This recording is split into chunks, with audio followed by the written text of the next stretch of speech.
Hello, my spookies, and welcome to a very special show. Of course, every show is special, just like everyone else.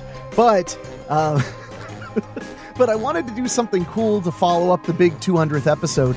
In some ways, I feel like I'm kind of managing my trauma, because I've never spent 30 hours on a podcast. 30 hours of recording and editing of just a radio, of audio. And it was just such a massive undertaking. When it was over, I was like, oh, does life have meaning? I don't know. So I wanted to kind of place everything and talk about 200 episodes of Weekly Spooky and what that means. So I invited my good buddy, Andrew Shearer. Hi. And he is many things. He's a dear friend of mine. He's also a filmmaker. He's also a podcaster. And he's also a journalist with the Athens Banner Herald in Georgia. And he's the most delightfully curious person I know. Hey. So I thought you would be the perfect person. Hey, thanks, man. Well, Henrik, Weekly Spooky, and we'll get into that. I got an interesting relationship with this show. I'm not going to give all the things away, but first, let me just say, it is congratulations on 200 episodes, man. Thank you. Yeah, most people, they start a podcast and they get that first one out and they're like, turns out I didn't want to share this much personal things online, and then they go erase it. Well, and I've noticed a lot of people just get discouraged because the numbers aren't what they want after like 5 episodes. Yeah. Weekly Spooky didn't have a substantial listener growth for the first 2 years. I remember doing the show. I remember. So, but I didn't care, because when I started it, I said I was going to go to 100 episodes no matter what. And I think that's why it makes the 200th feel even more surreal.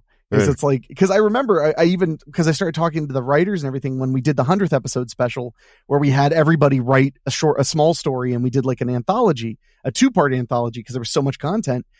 And when that was done, that was an exhausting thing. But my producer, Dan, most of it was writing. So producer Dan handled, corralling the writers and editing their stories and putting them together for me. So I really just sat down, and it was just like a really long episode for me, as opposed to doing a audio drama, which was super fun, but just so exhausting. Yeah. All right. Well, we're talking about a lot of things here. I want to go back to 2 years ago. Mm-hmm. To what made you want to start this thing, because you have a long history of podcast. You have a long history doing a lot of multimedia. Yeah. And so when I saw that you were doing this, though, I was like, all right, that fits, because Henrik loves short, spooky stories. I know he's a fan of Tales from the Crypt, things like that. But I was like, all right, let's see what's going on with this thing, because you do so many other things. I'm like, he's not going to be able to do this too. I mean, there's just, he's going to give himself a stroke. So tell me about what made you want to do it and how you went about organizing it, because I think over time I have seen this thing just kind of sprawl out, and see how you handled it to where you got help, and a very talented help at that. So yeah, just anything you want to tell me about the aha moment. Absolutely. Well, the biggest aha moment of my life when it comes to podcasting was Weekly Spooky, because and I've talked about this a little bit on the feed before. I've actually played people like little excerpts of the Freak Forum. I did like a behind the spooky. I found a few choice gags and skits, and I played them, and people seemed to think they were pretty funny, but it was very different from what I'm doing.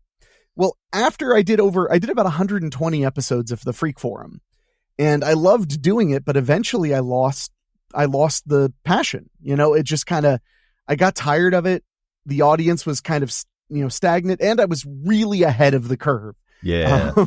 I was like about 3 years before. I was live streaming the episodes while we recorded them about 4 or 5 years before that was a thing that everybody was doing, and you could make money doing it. It was 06, right? 05, 06, 07. All right. Yeah. All right. That's close. Yeah. So I was doing this, and I was doing a podcast back when you had to copy the thingy into your iTunes and paste it in to subscribe. And it wasn't like now where you just say, put the title in wherever you get your podcasts. But back then it was a lot of work to get people to subscribe, and more people would listen via an audio player on MySpace than would listen on the podcast feed because that was so much easier for them at that time.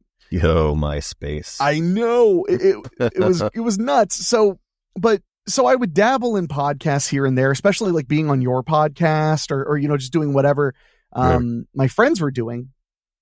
And I always thought like, man, I want to do a podcast, but I had learned, very directly what it was like pumping out a podcast all by yourself, week after week after week after week.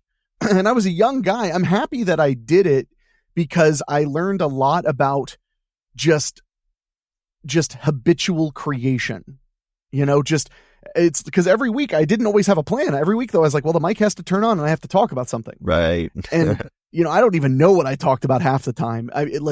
Cause it just like my brain is like, I just went for it and I'm sure I rambled and it was weird, but it was fun. So I had done, a few years earlier, I had done those scary story, what was it called? I think it was called Don't Listen in the Dark. That's what it was called. Yeah. It was the CDs. Yeah. Man, we're like ancient. They were CD discs that had 4 scary stories that were like 10 minutes each and a song in the middle. The first one had Monster Mash and the second one had a song called Paranoid that I wrote for Halloween. Yeah, that Monster Mash, man. Whoever did Dracula on that guy, he sound like he might be a problem. Whatever happened to my Transylvania tweets? Whatever happened to your balls on your face? All right, but I remember that. So yeah. And that was the beginning of me getting really into the idea of telling more scary stories because I used to read scary story books and listen to scary story audiobooks and stuff like that. And I love when you boil things down, like I love making movies and that's one of my biggest passions in the world. So I love the idea of like a bare naked storytelling where it's like, okay, so all of that's great, merging music and picture and sound and performances, that's great. But what about when it's just the story and a person? Yeah. Like we're going back to ancient times, sitting in front of a fireplace or a campfire. Wherever they're sitting, it was definitely racist. That's all we need to know. Because it was a long time ago. But was it in the cave or outside the cave? So, if it was in the cave, there's a problem going on there. They're plotting in there.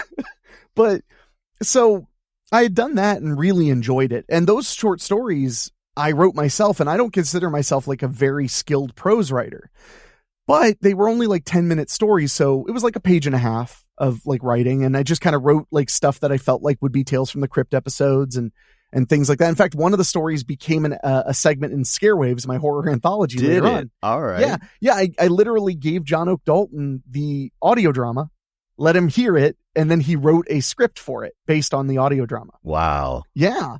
And it turned out nice. So as time's going on, I became good buddies with, I call him producer Dan Wilder. And he's a writing partner and a producing partner on tons and tons of movies and TV shows I've done. He wrote 4 out of the 6 episodes of Boggy Creek, the series. He wrote Ouija Room. He's just a really good dude, and we collaborate phenomenally together. And his beginnings were in prose. So I didn't mean to cut you off. Oh, sure. I didn't know Dan. Dan wasn't a name that I knew. Where'd you find Dan? How'd y'all meet? You'll love this because it's such a classic story. Dan obtained a screener of one of my films. I want to say Amityville No Escape. He watched it and he wrote a really awesome review of it and sent me a Facebook message just saying like, hey man, I really loved your movie. So my response was, well, if you want to review any more, just let me know. And he's like, oh yeah, man, I'd love to review some stuff. So I sent him like 8 screeners. Right. So like 8 other features he hadn't seen of mine. Wow. And he watched them all and reviewed them all. Damn. And so then we just got to talking and, he's we just had such an amicableness between us. It's not a word, but okay. I'll make it a word. I'm going to make it happen like fetch, but, But no, so we just started talking and eventually he sent me some of his short fiction, which I really liked. And that turned into him writing a screenplay for me, which I made into the movie Ouija Room. Sure. And that was the beginning of us just like working together a ton. Y'all didn't meet in person? No, we actually, the first time we met in person was 2 years after we started working together. 2 years. Yeah. I went to the Chiller Theater Convention and he lives in upstate New York. So it's like an hour, 45-minute drive. So he made the drive literally just to meet me Oh, and walk around the convention for an hour with me. And it was really cool. Dan's an awesome dude. He's a stay-at-home dad. right. So he's got, he loves his hobbies. And, when the kids go to bed, he's constantly writing horror movie reviews and constantly writing different things. So one day I went to Dan and I was like, what do you think about a podcast that's a scary story every week? And he was like, dude, that'd be really cool. Because I think the way I pitched it was I was like Tales from the Crypt, but it's an audiobook. And he got really amped. And then he was like, dude, I have all these writer friends and they're all like, not just friends, they're like childhood friends of his, like people he trusts implicitly. Guys like Joe Salmo and Shane Migliavacca, who have their names are all over Weekly Spooky. Yeah. And they had this blog called pennedinblood.com, which is still around. And for the first year of Weekly Spooky, I would say 80% of the stories came from pennedinblood.com. 80%? Because Joe, super nice dude, Joe was like, hey, any story on that website that is written by me or Shane or I think it was Jeff Carpenter and there was one other person. He was like, any story that's written by those people, like they've all given their blessing. So just, do it, credit us and send us a link. We want to hear it. And that was an amazing boon. I credit Weekly Spooky getting off the ground almost entirely to pennedinblood.com and Joe Salmo. And cool. And they were awesome. And then before you knew it, they were enjoying hearing me read the story so much that they were like, what if you write one, just for the podcast? And that turned into like very regularly getting emails from them with like, here's a new story. And my favorite thing was they asked me like, well, what do you want? I gave them a number count or word count, like 2,000, 3,000 words, but nothing else. And they'd be like, well, this one might be pretty messed up. And I was like, send it. And so they were, and I love that about the show is that like my attitude is if you didn't enjoy the story, that's totally fine. Just go to the next one. And right. and that was I had that attitude when we only had 20. I'd be like, what? There's 20 other ones. Now it's like, there's 200 of them. You'll find one you dig. Like, right. And we tagged, most of them are explicit, but we tag them explicit. So, if you're going to hear one you could listen to with your kid in the car or not. So, oh yeah. And that was the big beginning. But I think that the moment, and this was all about answering that painful question of, I know how to make a podcast. I know how to record. I know that I have a great speaking voice. People like to listen to me talk.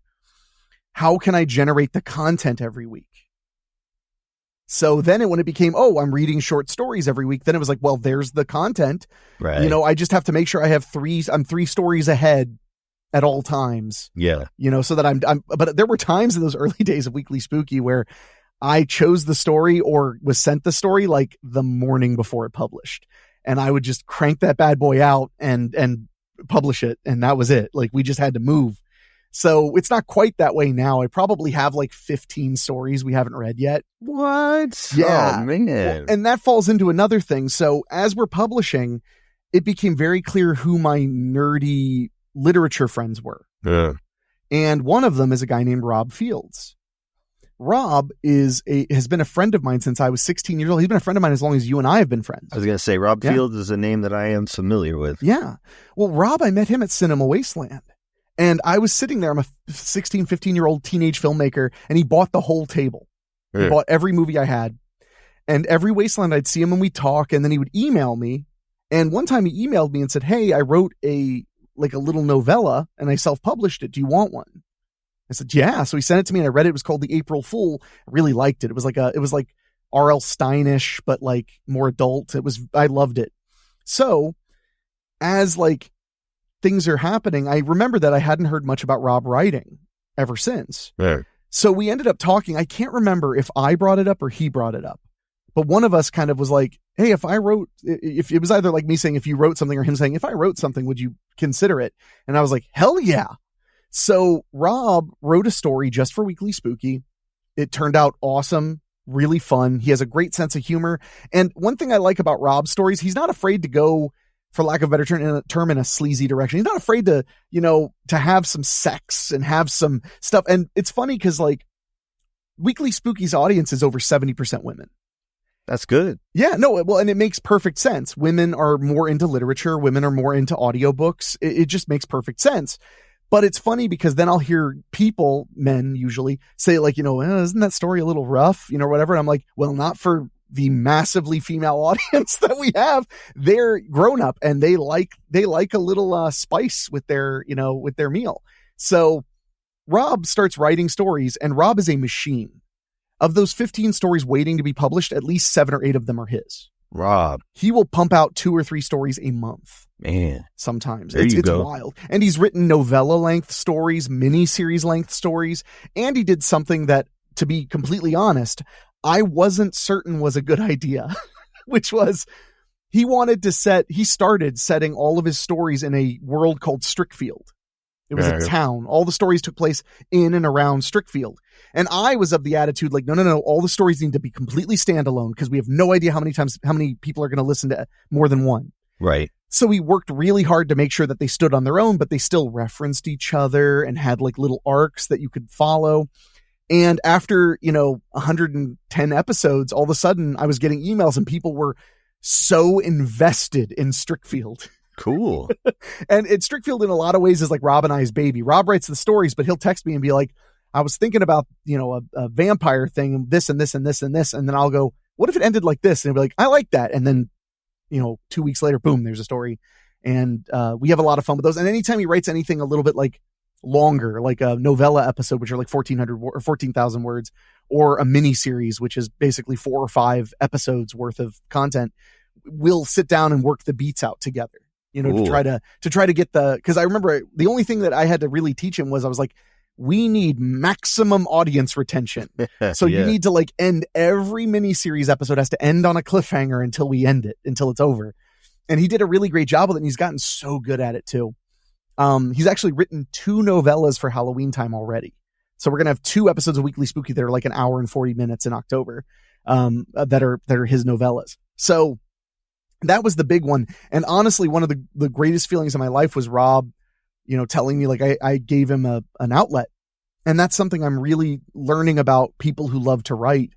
There aren't a lot of outlets for short stories anymore. In the old days, it was magazines. Yeah. And they don't do that anymore. They don't buy short stories anymore. I'm like, you don't pick up Fangoria, even though they have tons of pages. There's no like 2,000 word scary stories in there or anything. And there should be, honestly. I think that'd be really cool. But they don't do that. So Weekly Spooky became a place where it's like, look, we don't make a lot of money. It's not really a business at that point, especially there was like no business to be had. The show didn't stop losing money until like episode 160 or something like ridiculous. Whoa. Yeah. I mean, it's all right. But I was loving it. That was the thing. I can't tell you how fun it is that every week, no matter what I'm doing, it's like, all right, 30-year-old man, it's time to sit down in a dark room and read a scary story. And I'm like, okay, I'll go do my adult responsibilities. I'll read about these vampires at a beach party it's just the best. So it made me feel really good to have a lot of people who've written short stories tell me that they just were thrilled they got feedback and they were thrilled that they realized people were hearing their stories. And a lot of the authors have developed fan bases from this, especially Rob. Man. Rob has people who are obsessed with Strickfield, obsessed with the characters he creates. And I couldn't be more proud of that in particular. The fact that I'm working with all these people I just really like is awesome. Yeah. Now this is be more of a question for one of the authors, but I know that you have written a Weekly Spooky. Yeah, I wrote one regular episode and I wrote the 200th. Yeah. So hearing it spoken aloud versus just something that people read, is that something where those old magazines where you'd send in a story, there's no audio component to that. Yeah. And has the fact that they can hear them read aloud, does that change anything for them? Have they mentioned what if that affects it at all? I've had a few writers because we've had people, fans send in stories. Oh, and okay. And pretty much every story that's been sent in, aside from maybe 1 or 2, which were just not formatted right or whatever, or just didn't fit at all. We've gotten stories sent in by people and I could tell they've never listened to the show because like the stories doesn't fit our format in any way, shape or form, like beyond editing. It just can't do it. Yeah. But most of them I've read them and they've been good. They've been at least fun. And my attitude is I read every episode as if I'm sitting in a room with just you and I'm trying to scare you. Yeah, I know that, Henrik. I have not gotten to that part yet, but we need to talk about that. When like, for instance, we had somebody submit a scary story, and it was the first one they'd ever written outside of like college or high school, right? They send it in. It's pretty good, but I had one of the other authors edit it for me, and he was like, I like this story, but I worry that there's not enough tension. You know, I worry that maybe it's a little loose on tension, but I don't want to change the guy's writing so much. And I told him, I was like, listen, like, here, let me read the back of this lens wipe. Gentle and thorough cleaning high quality lenses. Quick and easy to see.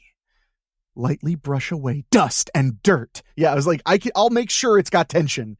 Like, I'll help the story along with pleasure. That's the scariest backup package I ever heard in my life. Yeah, this is just a lens wipe I use on my eyeglasses, but it's the nearest thing that had words on it. You scare somebody and use it for wiping something else. I think that would tingle, but it might feel very, very clean.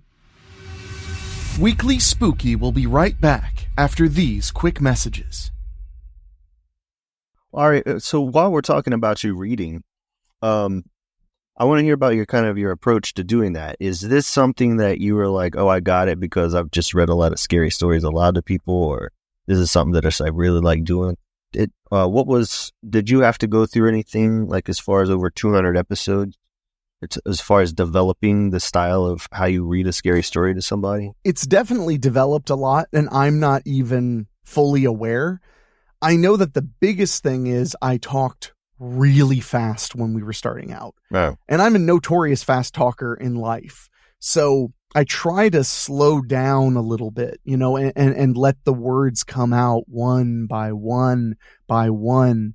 And that's been a big one. Some people's writing is harder to read out loud than others because some people have really long sentences. Some people have short sentences. Right. So I got to really get good at picking where was good to stop and breathe when there's no break in the sentence.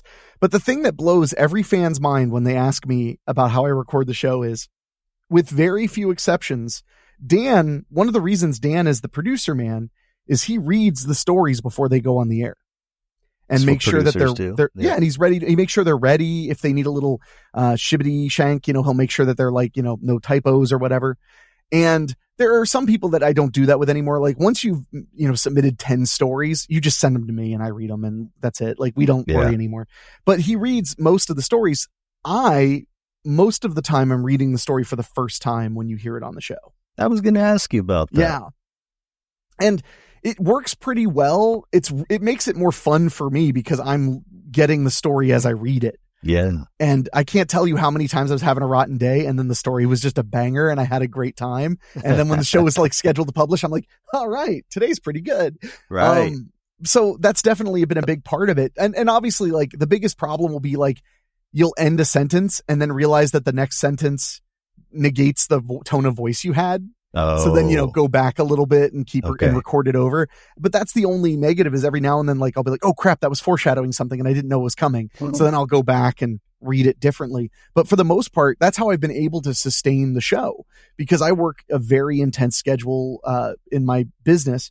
So being able to sit down and just read a story once and now it's a show has really helped keep Weekly Spooky going without a doubt. That's cool, man. I didn't realize. I figured that you would have read through it at least once, you know?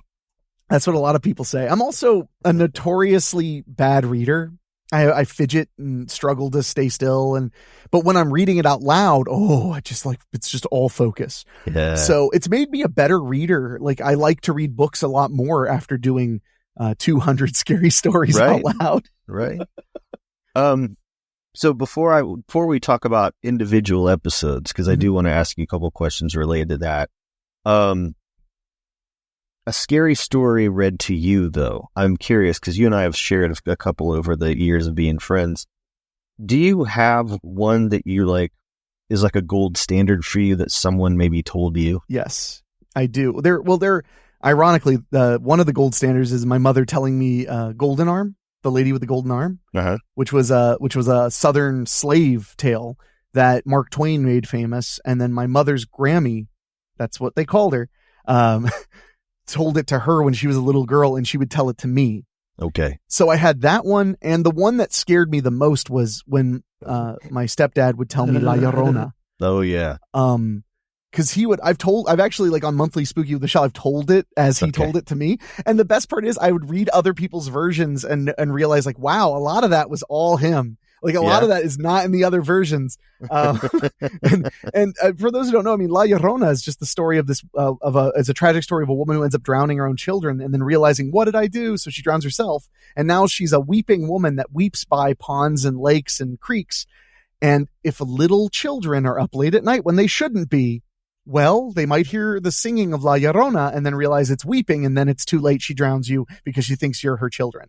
Yep. So, and that scared me. I would literally lay in bed as like 5 or 6 years old and debate just peeing the bed because I was so afraid to get out of bed and go to the bathroom, because I was told, like, that's when you hear the voice. That's when you hear the singing under the wind. Oh, and because you're near the toilet, she would go to the toilet and drown her kids in the toilet. Where the water is. Oh, actually, he used to say, like, the creek behind the apartment, and it took me years to realize there was no creek behind the apartment. Hey, that's the power, though. Oh, right? It's so good. It's so good. I love it. I often joke with my friends who have kids when their kids misbehaving. I'm like, I'll go up there right now and tell them about La Llorona right now. They'll straighten up in like 8 seconds. Yeah. Because if they're like, that sounds fake, I'll grab them by the shoulders and be like, do you want to drown? But I think that is definitely where a lot of this love for it came from. Also, my mother would read me a lot of Dr. Seuss. Yeah. My favorite was Fox and Socks. She could read that so fast, and all I would do is be like, faster, faster, faster, faster. Be like Bone Thugs and Harmony. Yeah. Pretty much. You got to. That's a tongue twister right there. Oh, yeah. And my mom she would go for it, man. And so those were some of my fondest memories, aside from when I got a television in my bedroom. And then my fondest memories became like, kung fu or kickboxing movies on Cinemax and stuff. Right. All right. So as far as, and I'm sure you've been asked this before, what's the line as far as, like, is there no line in terms of content? Submitted story, it's like, just like, all right, well, Weekly Spooky will not do such and such subject matter, we won't touch it, or is there a line anywhere? I don't know, because nobody every time I felt like maybe there was a line, a good example would be Rob Fields did a story called AIDS Mary, based on the urban legend of AIDS Mary, right? And that's a story that is massively full of sexual assault. Yeah. It's a very rough story, but it doesn't glorify the sexual assault. Right. The story is about how the sexual assault is so awful and that she decides to get her vengeance on these people. Mm-hmm. And it's meant to be horrific. So I remember when I was first reading it, I was like, oh my God, this is so much rape in it. Like, I'm getting nervous. And then by the end of it, I was like, it mattered. It wasn't just there because Rob likes writing about that kind of stuff, because he doesn't. He just likes telling stories that make him feel an emotional connection. I hear you. So there was that one. There was one Joe Salmo wrote that, as I was reading it, I was worried it was becoming political. Because it was about a man who ends up being hunted by his fetus. Uh-huh. And at first it kind of sounded like it was going to go all political, but then it didn't. It was just a really good story. And really scary. And he actually wrote it. While he was like in the hospital with his wife. Like, it was called Hysteria. Yeah, there was an old Sean Hudson book I remember I read as a kid. It was about a deformed man who worked at a hospital. And his job was to empty the medical waste. And he decided that he was going to start saving all the aborted fetuses. And he was able to use electricity to turn them all alive. And the rest of the book was them running amok in the hospital. Of course, yeah. Yeah, and I was like, even then, I'm like, yo. Yeah, that's quite a bit. Yeah. And you should read that when you're a kid, because a grown-up would be like, Kid would be like, yeah. But yes, we've never had anything where I was like, this is too far, because the stories are good. Yeah. And I don't think that, the only time I think that terrible things are offensive in art is when they don't matter. when it's like you could take it or leave it. If there's sexual assault, murder, abuse of children, all that stuff. If it has something to do with the story, and then it matters, and then it's not what's the word I'm looking for? It's not gratuitous, I guess. Yeah. It's got to be like there's a reason for it needing to be in there. Yeah. Well, also because I wasn't the biggest reader, I didn't realize how personal writing gets. Like as far as like if it's first person, the character will talk about their genitals, how they feel. They'll talk about like all those things, male or female, it doesn't matter. And that was something that I also like had to get used to. I was like, no, this is normal. Like I got to remember when I read books that they're like that. Because I'm used to doing movies where you just kind of don't quite get that up close and personal with the you can't characters. Yeah, you really can't. Your show don't tell, but with stories, it's all about the tell. So in terms of this catalog that you now have of Weekly Spooky, I'm going to go ahead and say this, and Henrik knows this because if it's a horror script, if it's a screener of a movie, if it's anything, I got a really good imagination. And I get the creeps. I'm just a guy that gets the creeps. And so I have to be like, cool, I'll read it in the morning. Yep. Were there any episodes that stand out for you in terms of, man, that one got me? The one that got me the hardest actually was our first episode. Yeah. Yeah, because it was okay. So good. Now I don't feel like that one. Like I'm not going to be able to handle these. Gosh, that one scared the crap out of me because it was about, abuse and trauma, and it ends with the main character being locked away in a hospital. Mm-hmm. And that one really got to me, and it was the first one I read. And I just remember going like, man, this is awesome. It's really hefty. I remember because there's a part where one of the criminals cuts a little child's face with a knife to show that he's serious. And I was just like, man, this is intense. And like, I'm getting creeped out. And then I'm like, good, lean in, because I definitely like being scared. That's definitely goes with the territory.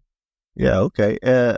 And I know that when it comes to horror, a lot of people are like, there's gray area in terms of what constitutes horror as a genre, all of your authors are pretty much, experts in it. I agree. Are there things you look for even as just a consumer of horror? It doesn't have to necessarily mean in terms of Weekly Spooky, but are there certain things you feel like a Weekly Spooky must do? I think that it has to tell a complete story. That's super important to me. It has to have some semblance of a beginning and a middle and an end. Because that's how you get stuck in it, because it goes to the next, to the next, to the next. I actually listen to a lot of shows in the same genre as ours. I listen to Scary Stories, which is, that's all it's called, but it's on a podcast. It's super good. That guy, I don't know how he does it because he writes every story, but he keeps them on the short side, which I think is smart. He doesn't repeat himself a ton. I listen to Weird Darkness, which is like, some of it's fiction, some of it's true crime, some of it's like deep dive horror stuff. I love that show. I listen to there's another one that is just escape. Maniac on the Loose. That's a really good one. And actually, I discovered his show, which I listen to almost every week.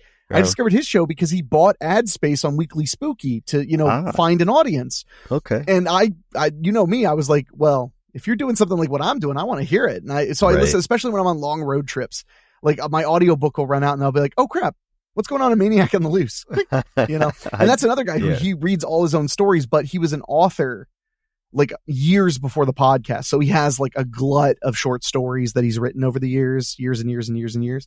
Fair. And they're really good. So yeah, when it comes to me, the reason I like using the word spooky is because I think spooky connotates that feeling of being scared and then laughing it off. Yeah. And that's my favorite thing in the world is getting the spookies, like hearing a spooky story, because a scary story, scares you. A spooky story scares you and you want to hear another one. Yeah. You need another one. So I like a little playfulness, but mostly I just want it to be engrossing. I want a person, when it's over, I want them to feel like they experienced a full story. I don't want them to feel like something was missing. I don't want them to feel like it was overly long or overly short, no matter how long or short it is. Right. I wanted to just like stick the landing and end on a good note that, so that I can play the jump scare at the end and hopefully get you one last time. God, I do not like that at all. So in terms of, we've talked a little bit about what you didn't want or what things didn't quite work. And we also know that one of the don'ts as far as submitting to Weekly Spooky is don't not listen to the freaking show. Yeah. What would you say if you, assuming you've got the ear of some author that's wanting to write a story that they hope to send to you, what are some things they should not do? Don't disregard my word count viciously. Right. That's the big one. And when I say viciously, I mean, if I tell you, because especially if you're new, I'm going to tell you I'd like a 2,000 to 3,000 word story. Rob Fields writes mostly 3,000 to 4,000 word stories. And now we've started to branch out into longer and longer stories with more experienced authors. But like if I say 2,000 to 3,000 word story and you send me a 5,000 word story, it's more work for me to confirm that it's right for the show, to then read it, which is more work to read it out loud as well. So it's like, that's the best way to get on the wrong foot is if you ask to submit. Now it's different if you're like, I've had a few people, which the next couple of weeks are going to have them. I've had a couple of people give me stories from their books and they're like, all I ask is that you say it's available on Amazon. And I'm like, you got it, homie. Wow. Yeah. Yeah. Like I'm more than happy to. And they're thrilled because, they'll get to share it with their friends too and be like, here's a free audio story from my book. Those people I'm not as worried about because it's like they're usually pretty established or they are vouched for by other authors. That's usually how they find me is, they're vouched for. So with them, like if they're like, here, this is from my book, then I'm not like, why is this so long? Because he didn't write it for me. But when somebody says like, how long can the submission be? And I tell them 2,500 words and then it's 4,000 words, it better be awesome. Right. Because otherwise I'm going to have trouble getting through it because I really am an undisciplined reader. I cannot overstate that. I can't believe I make movies. I will put off reading a script as long as I possibly can. Yeah. It's a horrible habit. Brevity, whenever you're working in the short form, I mean, that's what it's all about. And if you don't understand that, you didn't watch enough Twilight Zone. Well, and we have authors, like we have a guy named Douglas Waltz. He can nail a 1,500 word story. Mm-hmm. And it works and you feel something at the end. Like he's one of the few guys who can nail one that short. A lot of the other writers struggled when we were trying to keep it towards 2,000 words. They would say like, is there any way I can get 3,000? And I'd be like, why not? Like you're doing this for the love of it. So why not? And I ask you a lot though, coming from the standpoint of people who want to get where you are with things, because I always find that your advice is solid. Whether or not people want to listen to you or not, that's on them. But if you are someone who is recording spooky stories for your own thing, and you're like, well, how do I get this in front of the right people that keep coming back? What is some of the recipe for that? Well, the first one, of course, is tenacity. Is just don't quit, don't get discouraged. Just it's water on a duck's back. So when you're, it's not uncommon for your first 30 or 40 podcast episodes to be downloaded by like 9 people total. Whoa. It can be that low. Yeah. Weekly Spooky didn't break into like 100 listeners a show until we were more than a year old. We did months upon months of like 50, 60 people tops. Yeah. And that's just the way it is. But I was into it. I was in it to win it. As far as getting people to find you, the big secret is SEO, search engine optimization. Uh-huh. When Halloween came along, I changed the title of Weekly Spooky from Weekly Spooky to Weekly Spooky Scary Stories for Halloween. And every Halloween I do that. And every Halloween we get this influx of literally thousands of listeners who will usually stick around till about Christmas. And then they usually drop off by about 80%, which is actually really good retention. Yeah. So, but people seem to be really into us through October and through December. It doesn't hurt that we do tons of bonus content in October and then we do tons of bonus content in December because I love Christmas themed anything. Mm-hmm. So Christmas themed horror, I love it. And we try to do only Christmas themed horror stories. So it's like, hey, get your spooky on, but also you can be festive. We're festive too. We just because we're holly and jolly doesn't mean there isn't a decapitation around here. I mean, I don't know what you mean. I never wrote a script called Sleigh Ride. No, you didn't. And I definitely didn't direct it. No, that wasn't even a thing at all. Don't go away. Weekly Spooky will be right back. So, in terms of expanding the show, I mean, a lot of people will say, "Look, man, it's working. Don't change what works," because obviously this is like it sounds like you've got a well organized and you're happy with it. But are there things that you would like and even if it's like budget is no option or no object, I'm sorry. Are there things that you would like that you can talk about that you would like to see maybe in terms of just not changing the format, but maybe souping up the content, guest readers, things like that? Anything you've thought of that you can share with everybody? Oh, sure. Definitely. I mean, I would love to do more audio drama, but it's just an immense amount of work and I'm the person who has to do it. Yeah. And that just is how it is. You know, I edit the stories. I edit the audio as I'm recording. So when I say, you know, the end, and then I put in the jump scare, like then I hit export.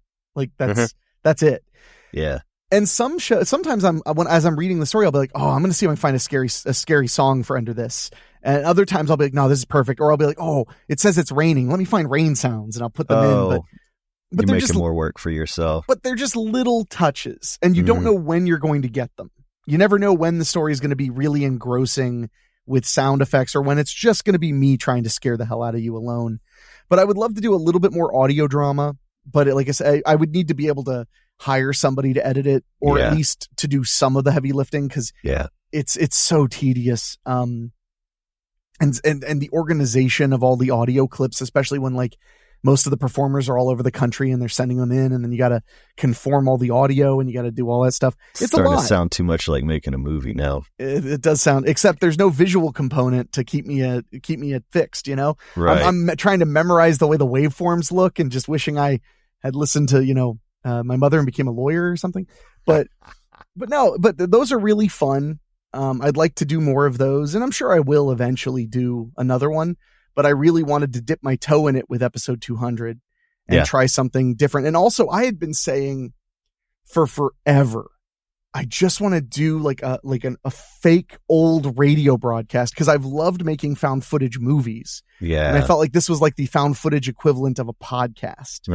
So I loved it. In fact, I'll tell you right now, something I would like to do. The response to Over the Scare has been so strong. I've already talked to a couple of the writers I work with about potentially writing more episodes with those characters and doing like Insidious did with Lin Shaye, where we just do them taking place before the horrible end. Yeah. And cause I was talking to a couple of the writers about it. I was like, man, we could do one where like they're doing their goofy shock jock show. And then like we pull a Psycho 4 and like a serial killer calls in. They have to talk him out of murdering someone. We could do all kinds of fun things every so often. Right. And it wasn't that hard to produce aside from the fake commercials were a bit of work and all the callers were a lot of work because most of the callers were writers of Weekly Spooky. I figured. Yeah. So that was really fun. I couldn't believe that. I have two buddies, Andrew Heaton and George Robb. They have incredible podcasts, very popular podcasts. And I can't believe that they're friendly enough with me that I could write them and just be like, hey, if you have time, could you do this? And they just literally within 20 minutes of the email, they were like, how's this? Like they'd already done it. I was like, oh, yes. Yeah. Yeah. So, and then that was just like a joy for me to hear their voices pop up on the show. So, you know, I'd like to do something like that. Ever since I obtained such good audio equipment, I've been like, man, like we did that entire show, that entire episode 200 in my studio room, which I don't usually do Weekly Spooky in there because it's not like whisper quiet. My office is whisper quiet. So I do that more for like talk shows, like the Freddy's Nightmares podcast and stuff. We do that in there, but we did that in there like a live radio show. We just all had scripts, you know, so I had the faders and everything. And hey, everybody, welcome back to 101.9 WGAB, you know, your nation, your voice, or whatever the saying was. And it was fun. We were like playing radio. So I went full circle to when I was like 9 years old playing with a tape recorder. Yeah. I did it too. That's how Matt Comegys and I started. Oh, that's awesome. Very similar. Yeah. You're not safe yet. Weekly Spooky. We'll be right back. I do want to know, I have two last things and then we can talk about whatever that I didn't touch that you want to talk about. One of them is the consistency, keeping things going. But what people don't realize through that, I think, is it also keeps you creatively sharp. Yes. Can you talk a little bit about just how, because people were like, oh, weekly, God, what a grind. Well, but that keeps you like, it keeps you like kind of frosty, doesn't it? It keeps you sharp. It does. And we're not even weekly anymore. We publish 2 and often 3 shows a week now. Mm-hmm. So basically what happened is I signed a partnership agreement with iHeartMedia. They found us and they said they saw an immense amount of potential in the show. They're the people who handle ad sales for Weird Darkness, which is a massively popular show. And Darren's the nicest guy in the world. Darren Marlar, who runs Weird Darkness. He has a show with easily 70 times or 80 times the audience I have, maybe even more. And I wrote him a fan letter because I just love his show. And he asked me about my show, and then he was thrilled that I liked his show because he was like, it's nice to hear a podcaster say, I like your podcast. I don't know. It just feels good. And then he was like, what do you think about a feed drop? Are you familiar with feed drops?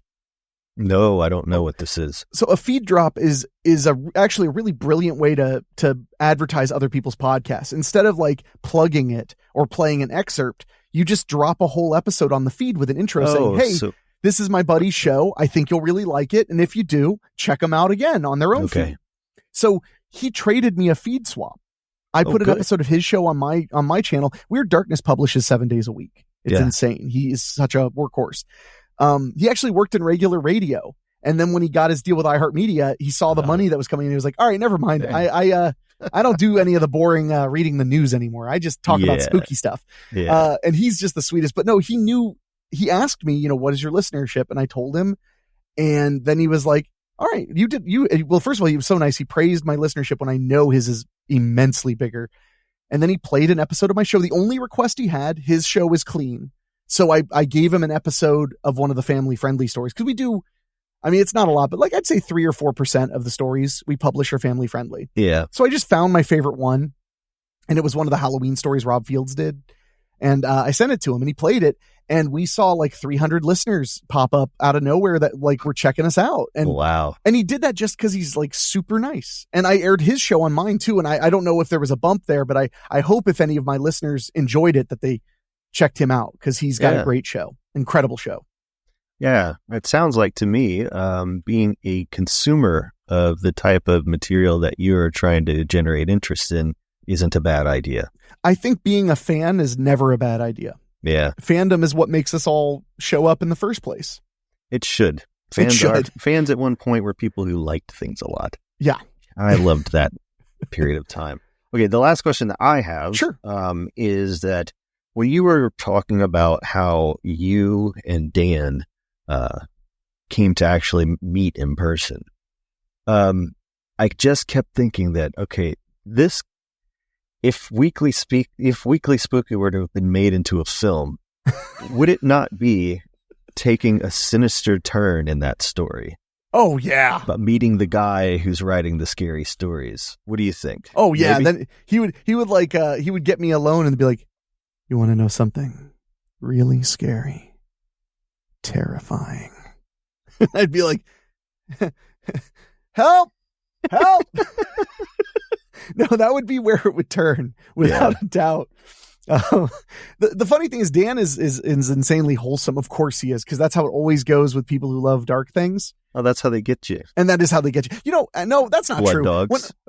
Blood dogs. That's how you knew I was going to say. Oh, I knew it. No, now that you mention it, he's just like a nice person, keeps to himself, seems completely normal. A collection of little shoes in the attic.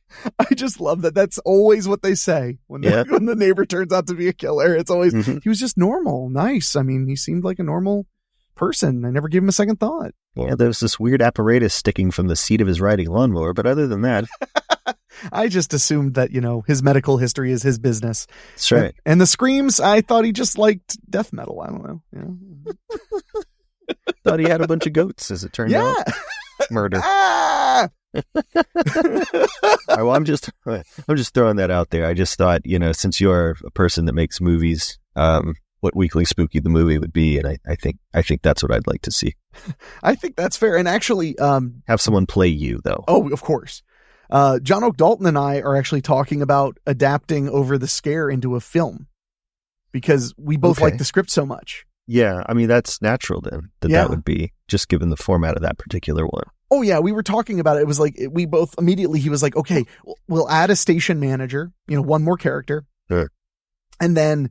When the possession starts happening, he could like go off and kill the station manager. That way, like in the third act, they're in the room together and he's killed someone and the other guy doesn't even know that there's like a murderer guy. Like, so the audience knows and the guy has no idea that like death has already come to your town, sheriff. I think, and John and I were like completely on the same track. And I actually just potentially came into a studio space that I could access for free, that I could totally build a basic radio station and for the cost of renting one for 4 days. Really? So, and then you get to keep all of it. So why not? Or like Oliver Stone's talk radio, except for Barry is shot in the beginning of it. And the rest is in hell. I love that movie. And, that was actually the character I played in Over the Scare was actually heavily based on that radio host whose name is escaping me right now, but the radio host. Barry Champlain. Yes. Yeah. No, it's a terrifying movie. Yeah. And I watched like a dozen. My big thing was I didn't want to sound like Stern. I wanted to sound like all those regional shock jocks that were around at the same time. So I didn't even look at Stern or Imus. I was like, okay, so we got like the guy from Cleveland. We got like the guy from Indianapolis. We got like the guy from Aspen, Colorado. And I listened to those dudes and I got to tell you, man, shock jockery was better than I remembered it. Like this one dude. It depends on where. Sure. Yeah, like the Grease Man was one of the worst. Oh God, the Grease. I've heard him. Okay. Yeah. Don't base anything on the Grease. No. Well, I did watch one of his videos when I was doing research. But like there was this one guy, I cannot remember his name in Cleveland, but he was on the air until like 92 or 93. But I would literally watch excerpts and he would be on the phone with a guy who was like super Republican. Mm-hmm. And he'd be like, oh, whatever. You just want to screw over the world and you don't even care about the kids and the trees and the blah, blah, blah. He would just like rip into him and be like, why don't you go back to your fascistic lifestyle and go beat your wife? And he'd hang up on him and he'd be like, whoa. And then the phone rings, somebody called in who was super liberal and he'd be like, oh, get out of my face, commie pinko. You're annoying and stupid. You don't even understand how things work. You think the world would be better without money? You're an idiot. And he'd hang up and I'd be like, those were back to back. He was just like, it's too bad he had a stroke when he was 42. He basically did. I was making a joke. I know you were making a joke. But that was like, me, I'm like very caffeine averse. And when we did that podcast, when we did the recording of Over the Scare, I drank like a whole iced coffee from McDonald's. Oh my God. And I sat down and I was like, all right, we're ready to talk about all this stuff. Cause it was all scripted with a very little ad libbing. So all of those like sudden jokes and the rapid fire stuff, that was all written. So it was easy to keep up with.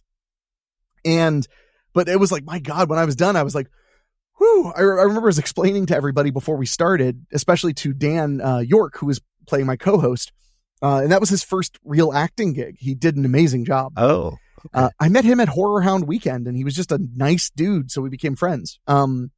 And then he was like, I'd love to act. And I was like, well, the moment I see something that fits you. And then when I listened to this, I was like, hey, record your voice like you're on the radio. So he recorded on his phone and sent it to me. I was like, you're in. But I had to tell him, I was like, you got to remember that in the height of radio, the average listener would tune in for 7 minutes. So you have to pack those 8 to 10 minute, pieces before commercials. You have to pack them with just nonstop chatter, nonstop incendiary comments. It just has to be nonstop. And so I warned him. I was like, that's why this script is so chaotic. It felt like I was writing Uncut Gems 2, the Gemining, the Gemining, the Gemining, but Jacob's War. Did you really just combine Uncut Gems with Lawnmower Man? Yeah. I love you. I love you so much. Hey, likewise, G. Oh my God.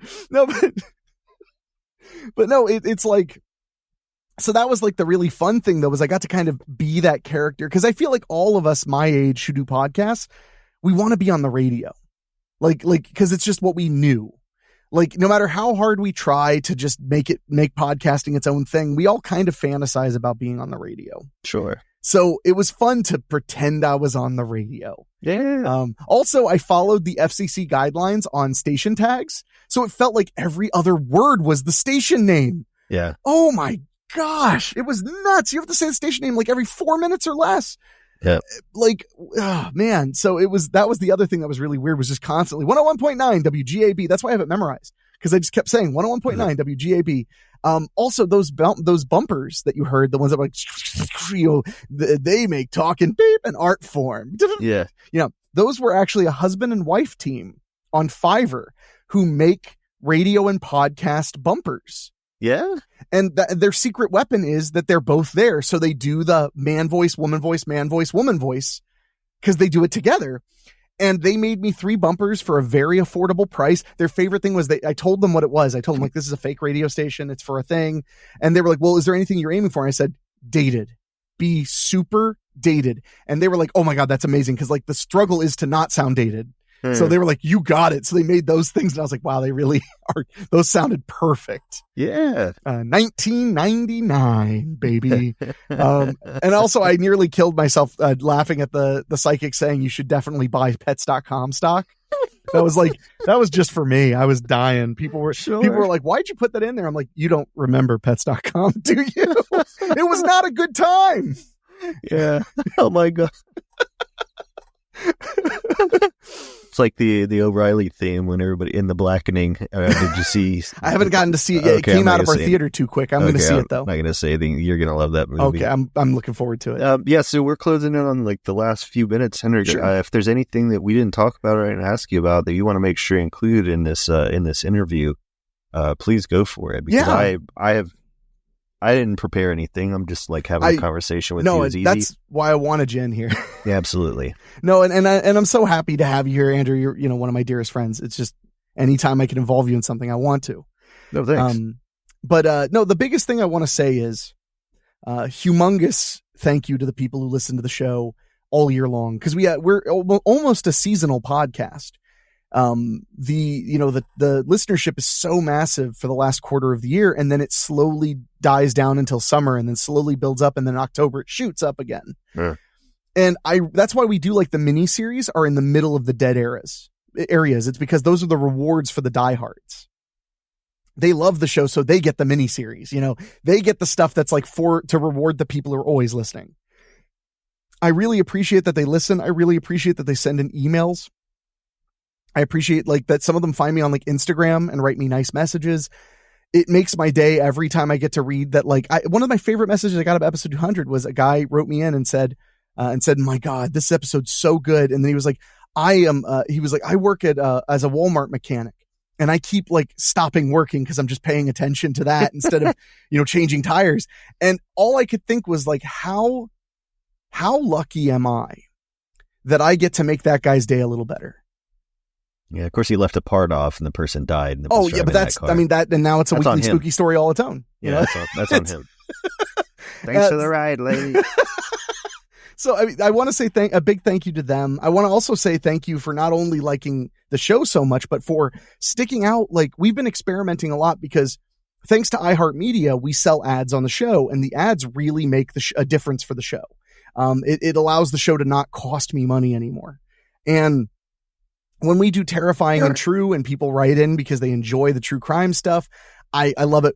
I'm so happy they like Monthly Spooky. I was so excited to bring Michelle into this world, but I was like, I don't know how people react because like none of this content is talk content. And now all of a sudden I'm doing like Cutting Deep into Horror, and I'm doing Monthly Spooky, and we're doing like this little interview thing, and people are digging it. So I'm just so happy that we have this really cool space to kind of build a spooky universe, a place where, with no judgment, you can come and appreciate the scary side of life, but also celebrate it and never be judged, because this is a place where if you like to be scared, we gotcha. We don't care if you are a whammon or a duder or as long as you're not a child, we'd prefer you not listen to some of these stories.